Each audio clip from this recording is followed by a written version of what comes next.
Je vais commencer juste en présentant un petit peu l'association avant de laisser la parole à Ferréol.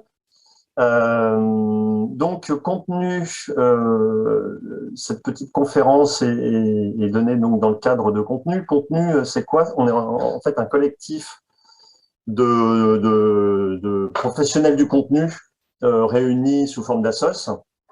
Donc, professionnel du contenu, ça veut dire quoi? Alors, nous, on tient assez à notre approche assez œcuménique. Ça veut dire qu'on intègre un peu tous les métiers qui touchent de près ou de loin au contenu. Alors, c'est à la fois la production, la création, l'analyse de données, le SEO, l'UX, etc.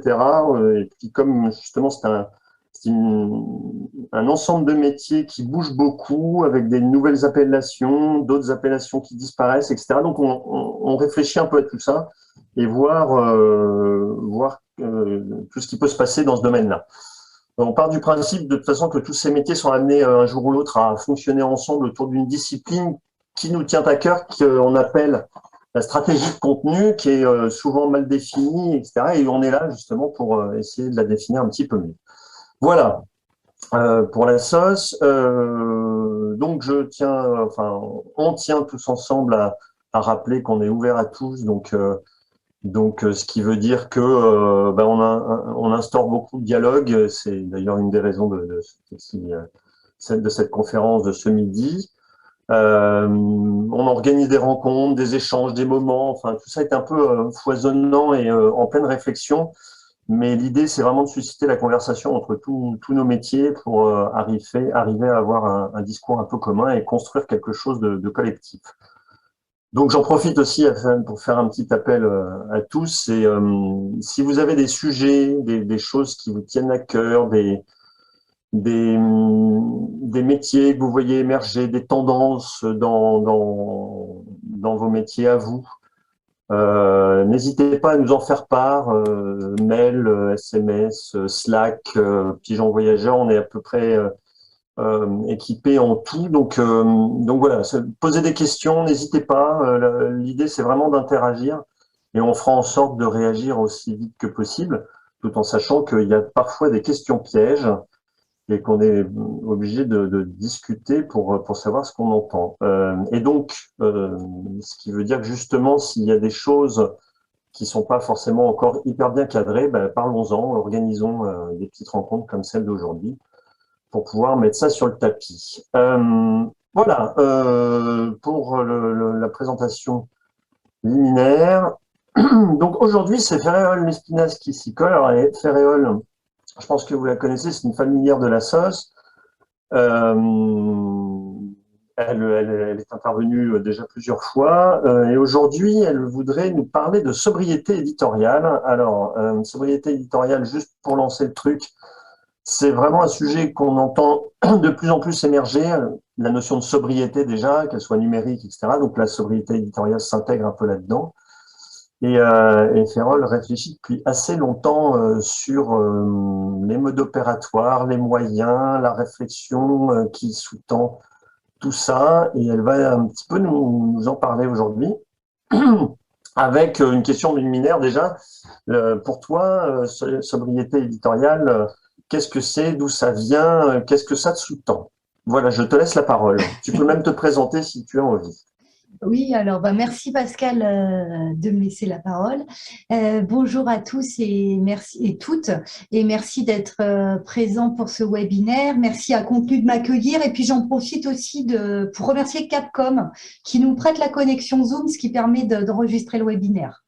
Alors, pour la première question, qu'est-ce que la sobriété éditoriale, qu'est-ce qu'elle sous-tend? Ça tombe bien, c'était le démarrage de cette présentation aujourd'hui. L'objectif de la sobriété éditoriale, communiquons moins, communiquons mieux.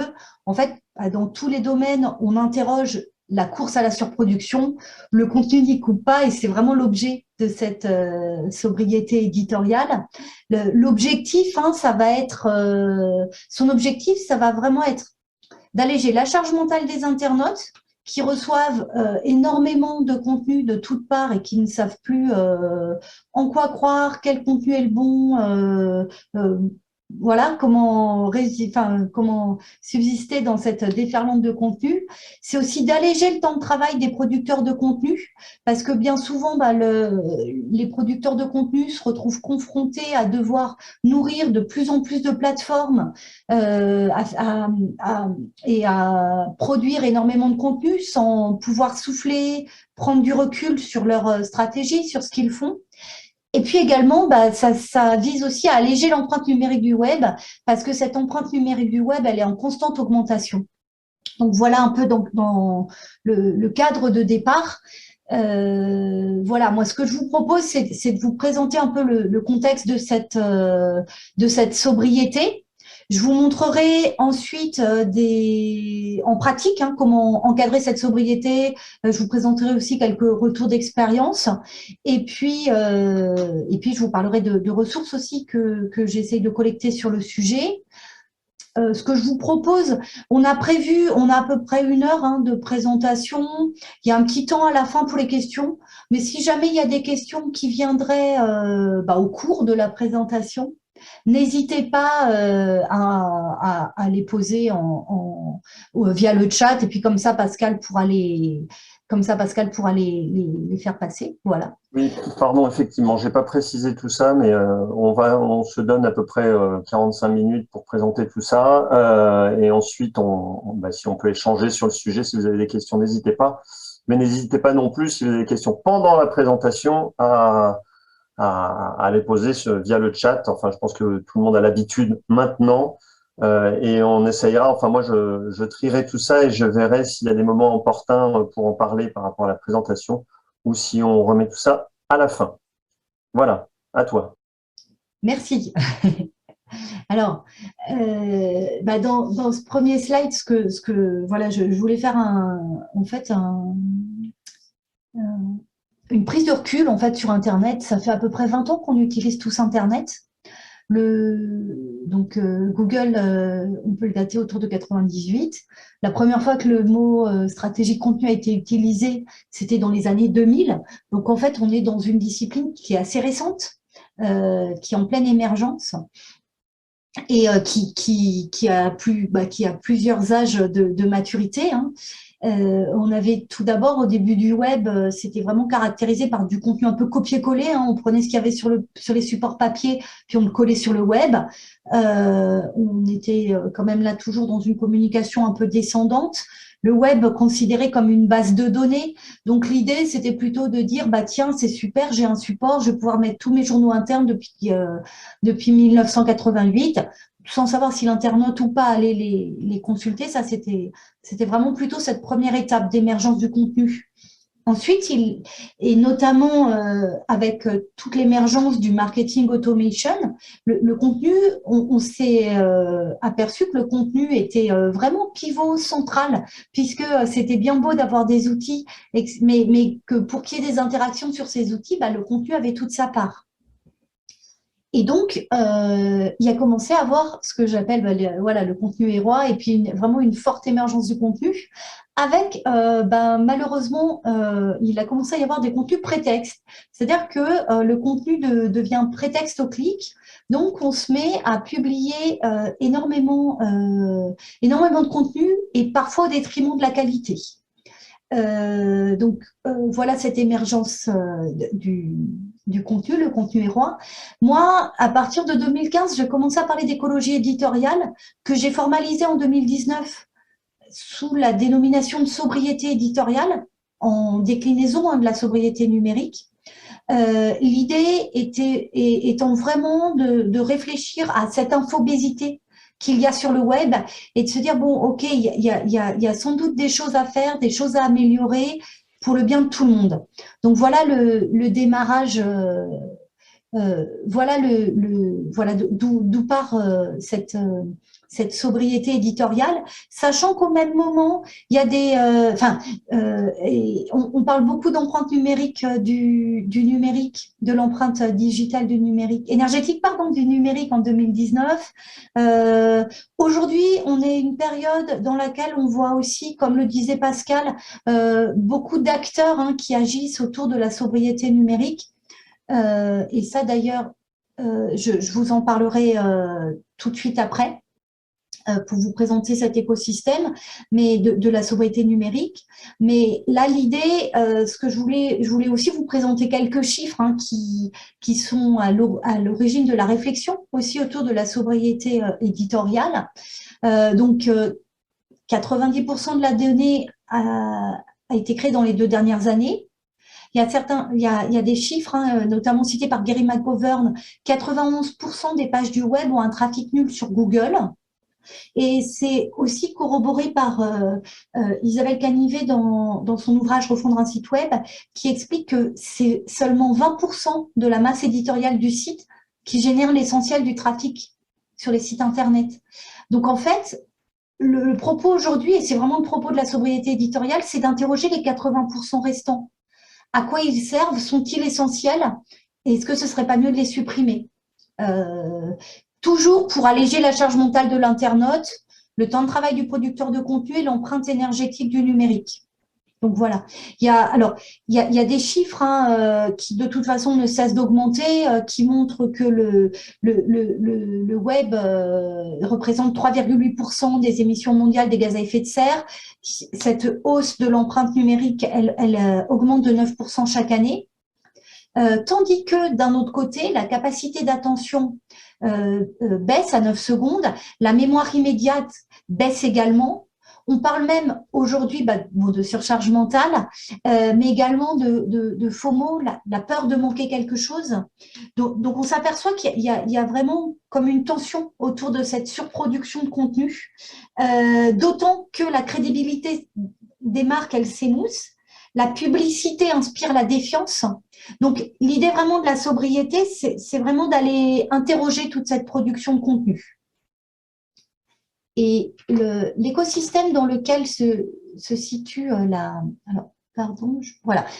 l'écosystème dans lequel se situe cette sobriété numérique, on a tout d'abord, j'ai essayé de recenser pas mal d'acteurs, peut-être c'est pas exhaustif, mais en tout cas il y a notamment donc il va y avoir la sobriété numérique avec tout ce qui va concerner l'éco-conception des sites web et notamment tout le travail que fait Green IT avec les 115 bonnes pratiques d'éco-conception web. Il y a également tout ce qui va concerner la sobriété graphique. Donc, on va contrôler la taille des images, des vidéos, limiter les animations, préférer des aplats, éviter des aplats de couleurs quand on sera être sobre graphiquement.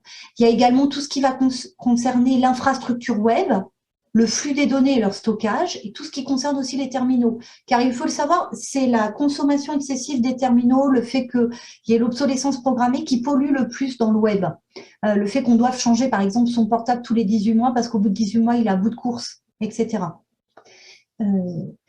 Toujours dans cet écosystème, on a ce qui va concerner le design éthique. Les designers éthiques ont fait un formidable travail aussi autour du design éthique. Le principe, hein, c'est vraiment du design éthique, c'est définir précisément le besoin et d'éliminer ce qui n'est pas essentiel et d'évaluer l'impact qu'a le parcours utilisateur et le simplifier. J'y pense et je vous le dis.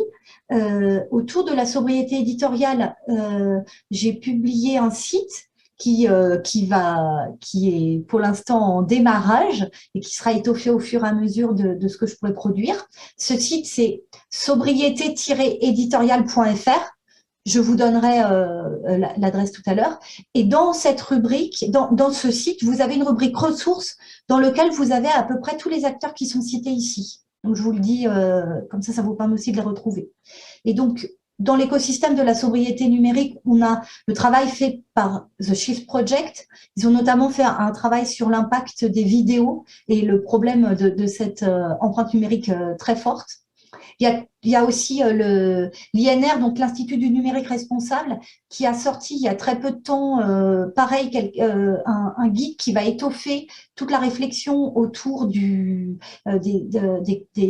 bonnes pratiques d'éco-conception web. Il y a aussi le collectif Conception numérique responsable.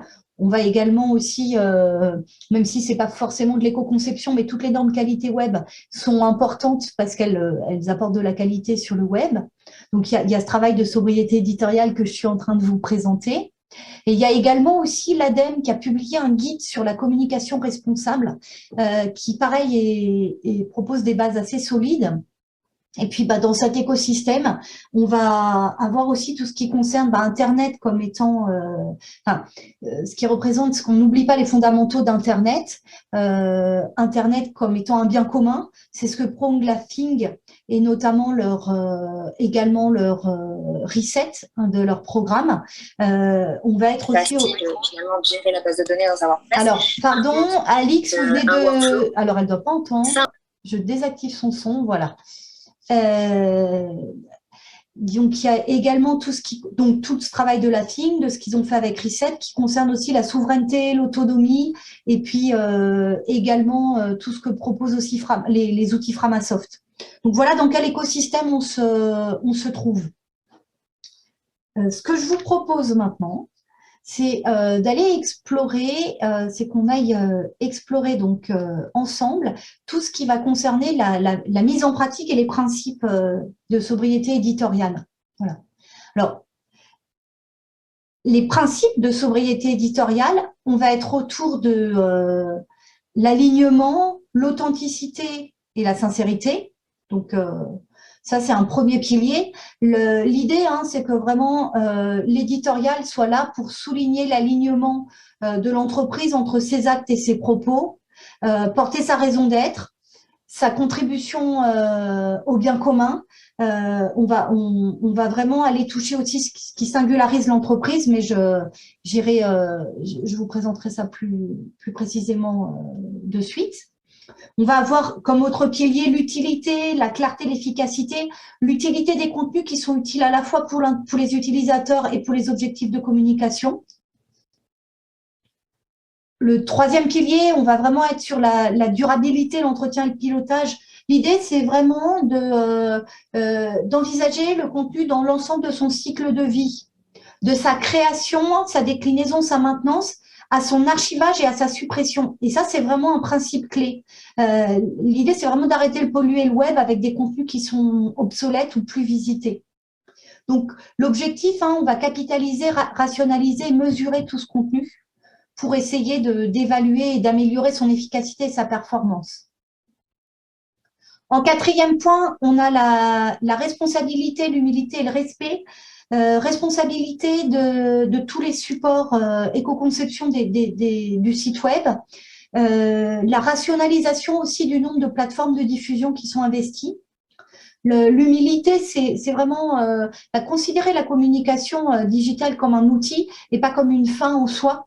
Ça, c'est vraiment aussi important. Le digital fait partie de la panoplie des choses qu'on utilise, mais c'est pas la seule.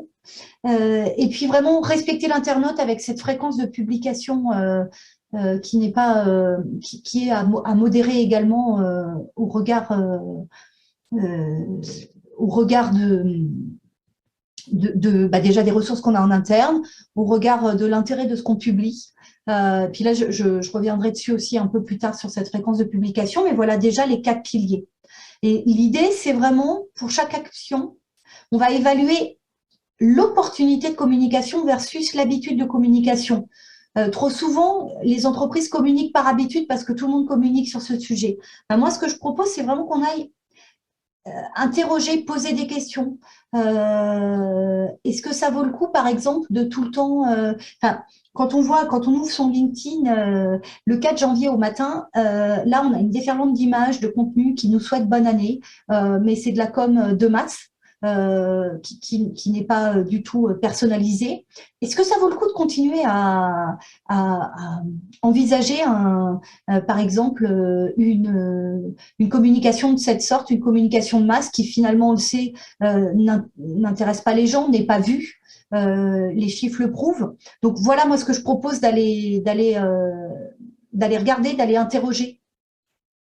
L'idée, c'est vraiment à chaque fois de supprimer ce gras numérique, de s'interroger sur la valeur ajoutée de ce que j'amène et d'évaluer l'efficience également. Ferréol, il y a une Ouais. question intéressante de Virginie qui pose la question donc. Est-ce qu'il y a des gens qui contestent la nécessité de cette sobriété numérique au même titre qu'il y a des gens qui contestent le réchauffement climatique ou même finalement qui peuvent dire que la sobriété éditoriale c'est beaucoup d'efforts pour peu de gains? Alors oui, de toute façon, il y a toujours des freins à la sobriété. La sobriété fait peur. On a l'impression que si on fait moins, on se coupe un bras. Du coup, en plus, on le voit, hein, les entreprises, quand elles, et là, on a pu le voir dans ce qui s'est passé, par exemple, en mars 2020 avec le Covid, hein, quand on a peur, on communique, alors que parfois, il faudrait mieux attendre et voir. Donc oui, oui, la sobriété et à des gens enfin, voient des gens qui n'en voient pas l'intérêt parce que pour eux, bah, plus je publie, on est encore dans l'héritage de cette com paillette, de cette com avec le haut-parleur. Plus je publie en criant fort, mieux j'atteins ma cible. Donc, on est encore toujours dans cet héritage-là et dans ces croyances-là. Après, moi, ce que je constate, c'est de plus en plus de personnes qui ont envie de s'investir pour justement raisonner cette publication. Est-ce que ça répond, Virginie, à la question? Oui, Pascal, tu voulais dire un truc? Oui, merci Ferréol en fait pour cette réponse. Moi, je voulais savoir s'il y avait déjà enfin plus précisément, c'est-à-dire est-ce que parfois, est-ce que c'est plutôt certaines agences liées aux réseaux sociaux qui contesteraient peut-être cette nécessité de sobriété, ou est-ce que c'est les particuliers qui n'ont pas la compréhension en fait de tout l'impact que ça peut avoir. Voilà, est-ce qu'il y a des voix qui s'élèvent ou... Alors moi, j'ai pas vu clairement des voix qui s'élevaient contre. Enfin, voilà. Après, forcément, et Virginie, d'ailleurs, quand vous posez la question en disant, bah, s'il y a des agences qui s'élèvent, bah, ouais, l'idée, ça peut être aussi de dire, bah voilà, on va moins faire. Donc ça peut aussi déstabiliser et pas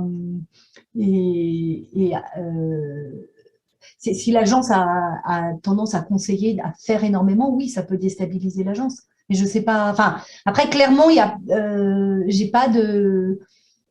Moi, ce que j'observe, c'est des réticences chez les clients. Après, voilà, enfin, dans les agences, les gens suivent ou pas. Après, Alors, j'ai peut-être pas bien compris la question. Enfin, j'ai une question complémentaire qui va peut-être englober tout ça justement, mais parce que ça rejoint une conversation qu'on a eue plusieurs fois. C'est quelle est la source de, c'est Solena qui pose la question, quelle est la source de l'information? La communication de masse ne fonctionne pas. Est-ce que la communication de masse ne fonctionne comme on pouvait le concevoir au temps de la publicité de masse? Est-ce que, pour le coup, est-ce qu'il y a des choses qui nous montrent que ça ne fonctionne plus, quoi, cette communication massive? Alors, je repense, il y a une. Alors, j'ai pas les sources de l'étude là, mais je sais que LinkedIn avait publié toute une étude qui montrait que tout ce qui était communication institutionnelle, tous les postes qui étaient vraiment des postes corporate type bonne année, justement, avaient très peu de vues. J'ai pas la source de l'étude, je sais qu'elle était sortie cette année. Je l'ai pas gardée, mais voilà, je pense notamment à des études comme ça. Qui montrait vraiment en chiffres le fait qu'on voyait plus cette publicité-là, ouais. Je vais essayer de retrouver les sources. On te laisse continuer quand même, histoire de pas trop te casser dans ton fil. Je vais essayer de retrouver les sources pendant ce temps. Merci. Alors, donc voilà. Donc les bénéfices de la sobriété éditoriale. Côté utilisateur, l'idée, ça va être vraiment de fluidifier le parcours utilisateur, de faciliter la navigation et puis de répondre précisément à son intention de recherche. Niveau du producteur de contenu, on va vraiment rationaliser son processus de production, alléger sa charge de travail et assurer l'efficacité de ses actions. L'objet aussi pour le producteur de contenu, c'est vraiment d'insuffler plus de sens à sa démarche avec des activités à forte valeur ajoutée. Et donc, ainsi, on conforte la position stratégique de la communication. L'idée, c'est de sortir d'une communication qui soit là pour faire des PowerPoint ou pour être qu'un outil pour remplir des réseaux. C'est vraiment de rajouter le côté stratégique de cette communication. Pour l'entreprise, l'idée, ça va être, on va améliorer son SEO parce qu'en fait, on va supprimer les pages obsolètes qui n'ont peu de valeur ajoutée. Donc, tout ça c'est bon pour le SEO. On va réduire les coûts de production puisqu'on les rationalise. L'objet aussi, c'est de se dire comment essayer de tenir un poste de communication en 35 heures au lieu de 70 heures. L'idée aussi pour l'entreprise, c'est on augmente sa crédibilité avec des contenus d'expertise. Et ça permet aussi d'améliorer son image avec une publication à la fréquence maîtrisée et qui sélectionne sa cible. Et on prend soin des collaborateurs. Voilà pour les bénéfices. Ce que je vous propose maintenant, c'est qu'on passe à la mise en pratique. Alors, je vais tout de suite commencer par un travail que j'ai effectué en collaboration avec une agence web qui œuvre en sobriété numérique, AngleWeb. On est intervenu pour le site de l'Institut national de l'énergie solaire. Les seuls chiffres que je vous présente là, c'est vraiment tout ce travail, à la fois de sobriété éditoriale, numérique et graphique. L'objet côté éditorial, c'était vraiment de trouver l'information entre l'équilibre entre l'information destinée au public et l'information plus protocolaire. Parce que on est dans le cas d'un institut qui donc doit prouver les subventions et les aides qu'il reçoit, donc qui parfois doit publier de l'information que j'appelle plus protocolaire. L'objet aussi, ça a été vraiment donc de clarifier l'accès à l'information. Du coup, au niveau des chiffres, on est plutôt content parce que le travail qu'on a fait a permis d'augmenter les visites à plus de 78%. Mais surtout, en ce qui concerne le travail éditorial, ce qui est intéressant, c'est de voir qu'il y a les visites sont passées, on a enlevé les visites de moins de 10 secondes, mais les visites sont passées de 2 minutes à 6 minutes. Donc, on s'aperçoit que les personnes qui viennent sur le site, on a vraiment attiré les profils attendus. Et pareil, les visites en provenance des moteurs de recherche ont augmenté de 25%. Donc pareil, on a gagné en position. Donc voilà un premier retour. Ensuite, donc je vais vous montrer comment le travail éditorial a permis ces gains. On a du coup tout d'abord l'idée, tout d'abord, le point de départ, c'est vraiment de partir de tout ce qui va concerner la singularité de l'entreprise. C'est vraiment le point de départ de la sobriété, ce qui permet d'avoir un discours qui soit aligné, sincère, authentique. Donc on part de ce qui rend l'entreprise unique, ce qui fait qu'elle ne ressemble plus à aucune autre. Donc en fait, cette singularité, on l'a fait émerger en co-construction avec l'entreprise. On va travailler tout ce qui concerne la vision, la mission, la contribution au bien commun, les engagements, le why, comme cher à Simon Sinek. Et l'idée, c'est vraiment pouvoir trouver l'alignement dans tout ce qui va concerner l'entreprise. Je peux vous donner un bon exemple un contre-exemple sur l'alignement, c'est une entreprise de logiciels, qui vend des logiciels. Cette entreprise, dans ses valeurs, elle explique qu'elle prône l'émancipation des femmes, donc qui donne de l'argent pour les pays en voie de développement et également qui sont très soucieux de leur impact écologique. Or, quand on reçoit un logiciel, donc aujourd'hui on est bien d'accord, un logiciel c'est un code, on reçoit 10 kilos de publicité papier qui devient très vite obsolète, puisque pour un logiciel c'est plutôt en ligne qu'on garde le mode d'emploi. Et ensuite, toutes les publicités qu'ils font, on voit des femmes en petites culottes. Du coup, c'est assez contradictoire avec leurs engagements. Et des exemples comme ça, il y en a d'autres. Et en tout cas, il y en a d'autres auprès d'autres entreprises. Et en tout cas, aujourd'hui, une entreprise, c'est important pour une entreprise d'être sincère parce que ces failles-là de sincérité peuvent affecter la confiance des internautes et des clients.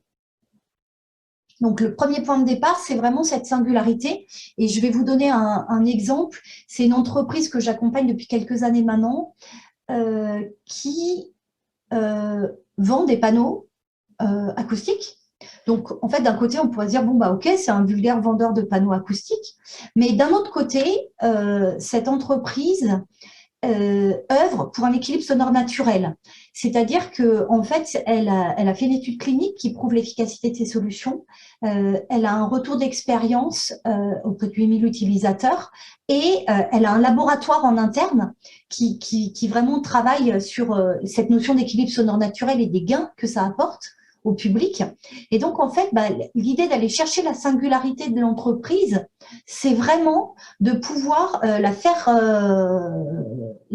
sortir du lot, la faire émerger dans un marché assez concurrentiel et du coup, transformer cette innovation en bénéfice client. Et l'idée, c'est vraiment de faire émerger cette thématique d'avant-garde et pour que ça devienne une référence dans son domaine d'activité. Là encore, on a quelques chiffres qui sont plutôt intéressants, qui montrent en tout cas des augmentations de visites et une augmentation des pages vues. Voilà, donc voilà l'opportunité d'aller travailler la singularité d'une entreprise. Le deuxième point, après la singularité, ça va être vraiment, en fait, finalement, transformer cette notion de persona, la transformer plutôt en réseau de valeurs. L'idée, c'est qu'en fait, on a pu être caricatural avec ces personas pour les voir comme des personnes avec auxquelles on doit, comme des canards qu'on gave avec du contenu à chaque étape, la découverte, quand il est prêt à l'achat, etc. Là, l'idée, c'est vraiment plutôt de penser avec une notion de conscience d'ensemble. C'est comment l'entreprise est au service de ses clients, de son écosystème, ses collaborateurs, ses partenaires, ses fournisseurs, comment ensemble il peut y avoir une création de valeur et donc comment comment penser un contenu, comment penser différentes communautés autour de son écosystème pour pouvoir bien les adresser et les fidéliser, les fédérer. Le troisième point, ça va être vraiment s'appuyer sur un contenu de qualité. Alors, pour ce contenu de qualité, donc il y a vraiment cette notion d'unicité du contenu avec la singularité, je viens de vous en parler. Il y a aussi la notion d'utilité du contenu qui répond aux besoins du public et qui lui apporte ce dont il a besoin, mais pas plus. Il y a toutes les pratiques de rédaction web, donc écrire de manière simple, en langage clair, un vocabulaire concret, être pédagogique, être structuré, bien rédiger l'information aussi, avec des phrases courtes qui permettent de suivre une idée facilement, la présentation du contenu avec sa lisibilité. Il y a également aussi toute la notion de durabilité du contenu. L'idée, c'est vraiment de mettre à jour son contenu, d'écrire du contenu de fond, de pouvoir le décliner, d'avoir un contenu pilier qu'on décline en micro-contenu, également d'entretenir son contenu aussi, de le supprimer s'il est plus d'actualité, d'avoir des modèles d'écriture pour produire plus facilement son contenu, pour être plus efficace, puis également toutes les normes d'accessibilité et d'optimisation SEO. Donc ça, c'est un troisième point.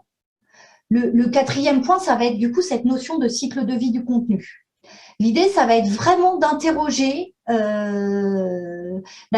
cette fréquence de publication. Déjà, le cycle de vie, donc de la création je crée mon contenu. Ce contenu, je le décline en micro-contenu sur les réseaux sociaux pour le faire rayonner. Ensuite, je fais de la maintenance de ce contenu, je l'enrichis. À partir d'un certain moment donné, je continue de l'enrichir, je le promets encore, ou si plus besoin, je l'archive, je le supprime. Donc vraiment envisager dès le démarrage tout le devenir de son contenu. Bien évidemment, le fait de mesurer, ça va permettre de tester l'opportunité du contenu, de comprendre si c'est un contenu qui est vu, qui est intéressant. Sur la notion aussi de fréquence. c'est là où justement, je pense qu'on va pouvoir retrouver une notion de responsabilité. En fait, déjà, moi, j'accompagne souvent des PME, des TPE-PME. Souvent, les TPE-PME, la suggestion qui leur est faite, c'est de ne pas avoir d'actu sur leur site web. Pourquoi? Parce que bien souvent, déjà, il y a un problème de ressources pour réaliser les actus du site web. Du coup, LinkedIn, par exemple, ce sera plus facile de faire un post LinkedIn, plus efficace également en termes de visibilité. Et tandis que l'actu, en fait, ce qui se passe, c'est qu'on ne va pas sur un site de PME pour voir les actus. Sur le site d'un quotidien, Reporter, Mediapart, OK, on va regarder les actus, mais sur le site d'une PME, beaucoup moins souvent. Donc, on s'aperçoit en fait que les actus sont beaucoup moins lus et coûtent beaucoup plus d'efforts en interne. Donc, voilà par exemple une préconisation à faire. C'est ce que j'ai fait par exemple pour une entreprise que j'ai accompagnée, Clufix, qui fait du décolletage. Ce qu'on a fait, c'est que comme c'est une entreprise qui a à peu près 70 collaborateurs, mais il n'y a personne à la communication. C'est les commerciaux qui sont plus en charge de la communication. Du coup, ce qu'on a mis en place, c'est qu'effectivement, c'est la page LinkedIn qui donne les infos. Les seuls contenus qu'on met à jour sur le site, c'est des cas clients qui sont relayés ensuite via LinkedIn. Mais du coup, ce qui permet de simplifier le travail de mise à jour et du coup et néanmoins de proposer avec LinkedIn des visites sur le site. Donc, voici le quatrième point. Et le cinquième point, donc il y a vraiment cette notion de mesure. Mesurer pour donner du sens. Alors, on a des indicateurs classiques de mesure, le nombre de visites, le temps passé sur la page, la profondeur de lecture, le téléchargement. La proposition qui est faite aussi, c'est de mesurer sur un temps long. Donc, on va varier les formats, les angles, les heures de diffusion pour mieux connaître son audience. On va relayer du coup sur les réseaux sociaux pour voir quel est le réseau social à quel réseau social correspond mieux tel angle et tel format. L'idée aussi, c'est de ne pas oublier 6 mois après, quand je regarde un peu, tiens, mon contenu est toujours visible, je peux le relayer encore via LinkedIn. Donc vraiment, je fais durer dans le temps ce contenu. Ce qui est important aussi, c'est de rajouter, c'est la notion de temps de travail du producteur de contenu. Et puis d'observer les signaux faibles et notamment la qualification plus fine des contacts entrants qui permettent d'aller vers cette communauté de valeurs que j'ai mentionnée tout à l'heure quand je parlais des personas. Voilà. Et donc, voilà les 5 points. Donc, la singularité, le réseau de valeurs, le contenu de qualité, le cycle de vie, la mesure. Et j'aimerais tout de suite aborder 2 points. Donc, le côté du SEO. Donc, comment on améliore son SEO avec la sobriété éditoriale. Alors, non, le SEO est pas du tout, la sobriété n'est pas incompatible avec le SEO. Là où la sobriété, effectivement, peut nuire à la vitesse de positionnement, ça, oui, c'est vrai, puisque l'idée, c'est de mesurer la fréquence, c'est de maîtriser, de raisonner la fréquence de diffusion et d'envisager le temps long. Donc, si on a besoin d'un résultat rapide, la sobriété n'est pas forcément le bon recours. En revanche, c'est bon pour le SEO parce qu'on a avec des contenus de fond, sans date d'expiration, qui sont enrichis régulièrement. On a des requêtes utiles. Donc ça, c'est vraiment la réponse idéale à la longue traîne. Les textes sont optimisés. Le parcours est efficace. La lecture de pages est facilitée. Et également, le nombre de pages est rationalisé. On supprime les pages obsolètes à faible valeur ajoutée qui drainent peu de visites. Pour ceux que ça intéresse d'aller plus loin, j'ai fait un article sur le sujet dans lequel Isabelle Canivet, Sébastien Ruffert et Pascal Beria échangent leur point de vue sur la notion de référencement et de sobriété éditoriale. Donc, c'est sur le blog de Cyclope Éditorial. Et puis, le deuxième autre point, côté génération de leads, alors, en fait, la sobriété éditoriale est intéressante dans ce qui concerne la génération de leads parce qu'en fait, elle va permettre d'émerger sur une thématique donnée, de se positionner comme expert. Donc, c'est un contenu qui sera sans doute plus de niche, avec une plus faible audience, mais qui génère une véritable adhésion et surtout avec un taux de conversion qui est supérieur au taux classique. Les leads deviennent des convaincus. Et les clients sont fidèles. L'idée, c'est vraiment aussi de travailler sur la confiance. Et ça, c'est vraiment ce qui et d'incarner ces propos et ces contenus, d'incarner, en tout cas d'être aligné entre les actes et les propos. Et c'est vraiment ce que propose la sobriété. Donc, voilà pour le côté génération de leads. Quelques chiffres que j'avais glanés ça et là. Il y a notamment Le Monde qui avait expliqué qu'en fait, en diminuant leur nombre total d'articles, ils avaient pu faire augmenter leur audience. Alors, effectivement, hein, de toute façon, ça rejoint ce qu'on dit depuis tout à l'heure, c'est faire moins, mais prendre mieux le temps de faire, prendre plus le temps. Par exemple, imaginons si tous les mois, je publie un article de 600 mots et que je me positionne sur une cinquantaine de mots-clés, je peux attirer 100 personnes. Si tous les 2 mois, je publie un article de 1200 mots, puisque j'ai eu plus le temps, il y a plutôt autour de 100 mots-clés, j'attire 200 personnes.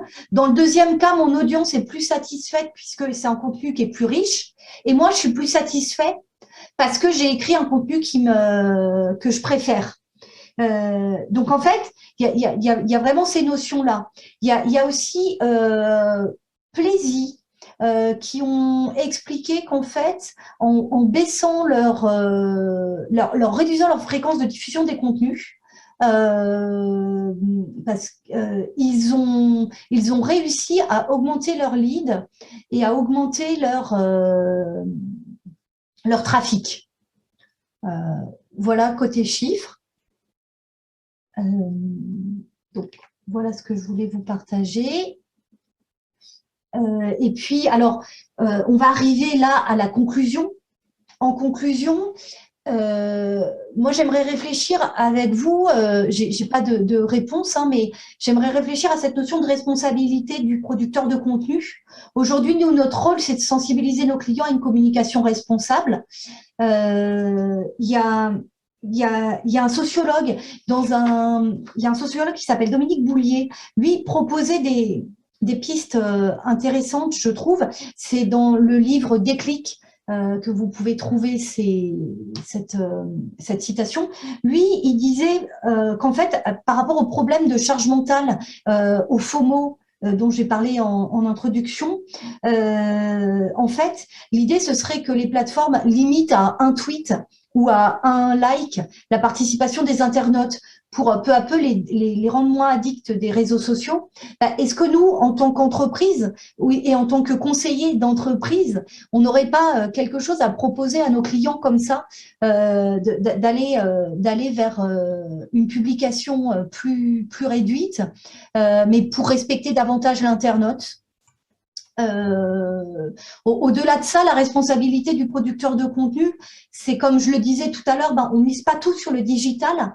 Pourquoi? Le numérique, en fait, et ça, il y a notamment beaucoup de chiffres, et Frédéric Bordage, qui est le chef de file de la sobriété numérique en France, le dit, le numérique, il y a à peu près 30 ans encore de tous ces matériaux, de tous les matériaux pour constituer les ordinateurs, les téléphones, etc., hein, tous ces matériaux rares. Donc, en fait, comment anticiper dans 30 ans? Comment aussi, donc, il y a la notion de dénumériser. En fait, il y a aussi le fait de réfléchir à s'affranchir des plateformes. Pourquoi? Parce que les outils numériques, les GAFAM, on voit qu'il y a une sorte comment dire, d'asservissement hein, qui se met en place. Du coup, on veut avoir plus de likes sur Google, donc on passe beaucoup de temps et avec toutes les problématiques qu'il y a de récupération des données. Donc, comment s'affranchir des plateformes avec son propre site internet, sa propre newsletter. Et puis finalement, démesurer, dénumériser, c'est aussi remettre les outils à leur place. Les outils numériques, comme dit Frédéric Bordage, ça devrait être des aides sur lesquelles on s'appuie pour être plus libre et pas des objets auxquels on s'asservit un peu plus chaque jour. Donc, je pense qu'il y a aussi toute cette réflexion-là qui s'ouvre et qui me paraissait importante de vous communiquer aussi en conclusion de cette présentation sur la sobriété éditoriale. Du coup, ce que je vous propose maintenant, c'est qu'on passe aux questions si vous êtes d'accord. Et je vous remercie pour votre écoute. Alors, merci Ferréol. Alors, les questions, il y en a eu, il y a des questions géniales qui sont arrivées pendant ton intervention. Ouais. Je vais essayer de faire non pas le tri, mais de faire de l'ordre là-dedans. Il y en a une qui m'amuse beaucoup parce que, enfin, ceux qui me connaissent savent que je suis toujours sensible aux mots et qui questionne la notion de sobriété. C'est Nathalie qui pose la question. Est-ce que la sobriété n'est pas forcément assimilée à pauvreté, mocheté? Est-ce qu'il n'y a pas un problème oui. déjà dans l'acception du terme? C'est pour ça qu'on utilise peut-être trop la notion d'éthique à tire-larigot parce que c'est un peu plus noble. Ouais. Est-ce que la sobriété, c'est pas forcément, il va falloir que je renonce à quelque chose et donc ça m'emmerde? Effectivement, Nathalie, effectivement, malheureusement, la sobriété, elle est liée à ça. Et c'est pour ça que moi, je pense à Pierre Rabhi qui parle de sobriété heureuse ou Frédéric Bordage qui parle de sobriété joyeuse. Effectivement, la sobriété est vue comme moins, mais là, je pense que c'est pas le côté éditorial qui permettra de changer la désirabilité de ce mot. En tout cas, toutes les croyances qu'il y a autour de ce mot. Mais effectivement, pour certaines personnes, la sobriété s'est vue que sur le côté de dénuement, de pauvreté, alors qu'en fait, la sobriété, c'est vraiment moins, c'est mieux. C'est vraiment comme quand on utilise le mot écologie. Écologie, c'est comment je vais utiliser ce que j'ai pour retirer le maximum de profit, profit étant au sens large. Mais effectivement, ouais, il y a ce côté-là, il y a ce côté-là dans la sobriété. Après, après, je pense que ça reste une histoire un peu personnelle aussi avec les mots. Oui, mais on voit bien justement, pour revenir sur la notion d'écologie, aujourd'hui, il y a des gens qui essayent de faire passer l'écologie comme quelque chose qui n'est pas une restriction. Voilà. Mais alors, est-ce que ça a du sens ou pas? On va peut-être pas rentrer dans le débat là, parce que ça va nous amener hyper loin. C'est ça, même si le débat est intéressant. Le débat est très clairement d'actualité, mais peut-être que ça nous déborde. Mais la question reste posée sur cette sobriété. Il y a Solena qui veut poser une question. Oui, merci. C'est plus une réflexion de partage. Moi, je préfère utiliser le terme élégance à la place de sobriété. Je trouve que c'est l'élégance du contenu, c'est trouver ce qui est beau au travers de tout le foutoir qui nous encombre. Oui, c'est très joli. Ça inspire un peu plus, je trouve. Ouais. Et puis oui, je me permets juste de rajouter aussi quelque chose. En fait, la sobriété éditoriale, l'idée, c'est que, comme je le disais, moi, quand j'ai commencé à un peu formaliser tout ça, comme il y avait déjà le terme sobriété employé pour la sobriété numérique avec une visibilité, l'idée aussi, c'était de se montrer comme, en tout cas, accompagnant cette sobriété numérique. Mais même si l'élégance est très élégant, voilà, à employer comme notion. Merci Solena. Non, mais l'importance des mots, hein, c'est vrai que, on va pas y revenir. Alors, une question peut-être un petit peu plus technique, et ça aussi, on en avait un petit peu parlé, sur le fait qu'il y a certaines agences SEO proposent encore, ou plutôt, je vais citer exactement, mènent encore des missions de production de contenu de masse avec optimisation. C'est-à-dire, dans les recommandations, c'est allez-y, pleine bourre, remplissez les tuyaux et derrière on optimise avec des techniques de SEO. Qu'est-ce que tu penses de ça? Est-ce que ça a encore du sens aujourd'hui, au-delà justement d'une démarche individuelle? Est-ce que ça a encore du sens? On en avait déjà parlé, d'ailleurs, Pascal, sur la notion de ce type de démarche. C'est aussi, moi, je peux vous le dire, c'est comme quand on voit des camions qui montent de la neige à Val Thorens, j'habite en Savoie. Moi, je trouve ça complètement hallucinant à notre époque qu'il y ait encore des choses qui se passent. Et là, je vous parle de ça, c'était la semaine dernière. Pour moi, on est dans les mêmes acceptations. Après, bien sûr, sur le court terme, il y aura il y a de la visibilité, etc. D'accord. Mais dans quelle mesure, pour moi, ça relève de l'engagement de l'entreprise aussi, de se dire, ben, moi, je m'engage à être plus sobre dans ma communication, à éviter d'utiliser Google, etc. C'est un engagement personnel aussi à ce stade-là. Parce que de toute façon, je vous parle de, oui, le camion qui va monter de la neige, ouais, ce week-end, il y a eu de la neige pour les skieurs parce que Val Thorens s'ouvrait, quoi. Ça, je ne peux pas dire le contraire.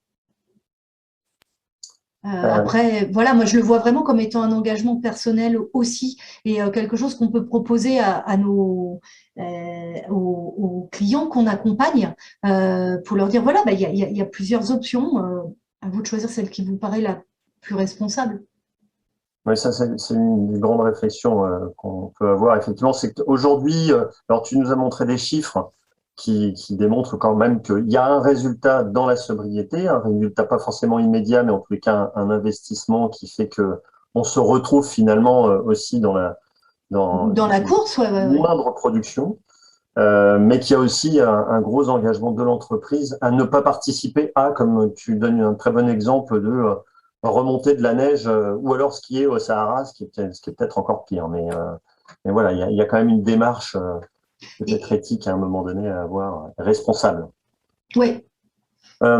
Juste une chose, Muriel pose la question sur peut-être beaucoup plus opérationnelle, mais intéressante sur la question de la rémunération au volume, fréquence de mots dont on a tant de mal à s'extirper. Effectivement, c'est qu'aujourd'hui, enfin, tous ceux qui s'occupent de production de contenu, on sait qu'on nous commande des feuillets pour des choses parfois, là aussi on en avait parlé, mais parfois on est un petit peu obligé de tirer sur les phrases pour remplir le contrat du feuillet. Est-ce que ça, c'est pas une absurdité aussi héritée finalement d'une presse papier révolue? D'une presse papier, parce révolue, que… pardon. Non, oui. Effectivement, parce que même quand on s'aperçoit, ceux qui écrivent le savent, hein, c'est beaucoup plus long de bien synthétiser un texte et de faire un texte court que d'avoir un texte fleuve.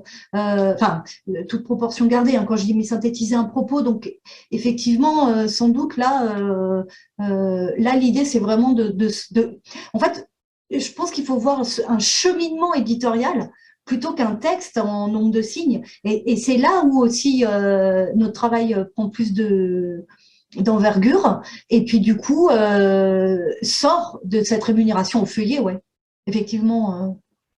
Et ça, alors je ne sais pas si on peut faire un petit sondage rapide sur ceux qui ont l'habitude de produire, mais moi j'ai l'habitude aujourd'hui de recommander de sortir de cette notion de calibrage à tout prix pour rentrer dans des évaluations voilà, des espèces de forfaits où on rentre dans un volume global, mais non pas aussi près comme on pouvait avoir autrefois. Donc, je ne sais pas si c'est le cas un peu de tout le monde, mais là aussi, ça fait peut-être partie de l'acculturation de certains clients qui continuent à nous passer des commandes. Ouais, on ne produit pas au kilo, quoi. Enfin, je pense que c'est ça aussi. Derrière tout ça, quoi. Mais c'est intéressant, effectivement, parce que ça, comme tu dis, c'est de la culturation d'un client, des clients, effectivement. Il y a la référence du bouquin de Guillaume Pitron qui revient, on en parle beaucoup de son livre, effectivement, c'est assez intéressant. Et puis, le voyage au bout d'un like. Il a ouais. Voilà, qui déconstruit un petit peu justement toutes ces méthodes-là, aussi de la captation de l'attention, mais qui est encore un autre sujet, mais qui finalement, à un moment donné, revient à cette sobriété. Et puis l'intérêt du livre, c'est qu'aussi, il explique ce qu'il y a dans le… c'est qu'il donne des chiffres pour montrer aussi voilà, tout ce qu'il y a derrière. Ouais. Selena qui fait référence à la phrase de Joe Pulizzi que je connaissais autrement, Do not build your content house on a rented land, que je connaissais par ne pas construire dans le jardin d'un autre, mais ce qui revient à peu près au même. Voilà, c'est-à-dire ne pas mettre toute sa stratégie dans LinkedIn, Oui, dans Twitter ou dans Facebook, qui sont des supports, à mon sens, qui poussent un peu à la surproduction pour être vus. Donc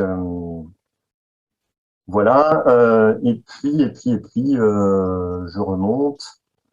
Lise qui nous a posté un article effectivement qui avait été posté par Cyril Dénin sur le slow content et le gros malentendu du slow content, et qui rejoint un petit peu ce que tu disais sur la rationalité finalement de la démarche, c'est-à-dire aller chercher sa raison d'être, comme disent les entreprises aujourd'hui, pour avoir sa singularité d'expression. Et c'est un peu ce que disait Cyril Dénin. Je sais pas si vous avez connaissance de l'article, mais allez le lire parce que c'est assez intéressant. Voilà, c'est-à-dire plutôt que de capitaliser sur du slow content, plutôt rechercher la pertinence, et surtout la pertinence dans le temps d'un univers éditorial. Alors, je laisse peut-être la parole si certaines ont des questions en direct, ou si j'en ai oublié dans le fil, n'hésitez pas. il n'y a pas que les donneurs d'ordre. Google incite aussi à tirer à la ligne en imposant un minimum 600 mots pour un bon référencement. De toute façon, comment dire,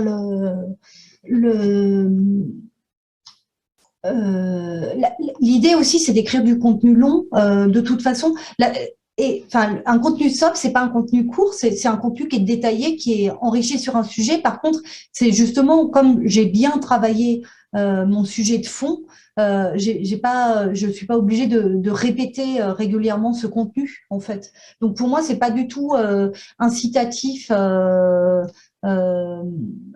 Si on veut explorer un sujet, effectivement, le sujet peut être assez long aussi, Mais, si ça répond à la question de…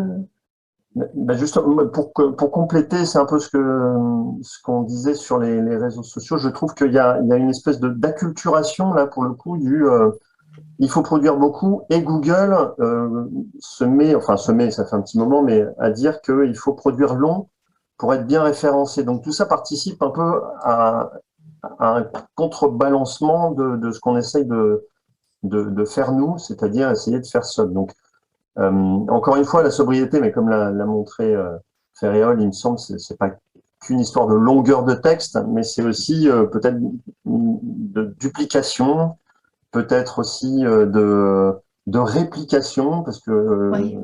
il y a beaucoup de choses quand on cherche des sujets mainstream, on s'aperçoit que il y a 10 000 ressources possibles, donc c'est peut-être aussi une réflexion à participer à cet ensemble, voilà.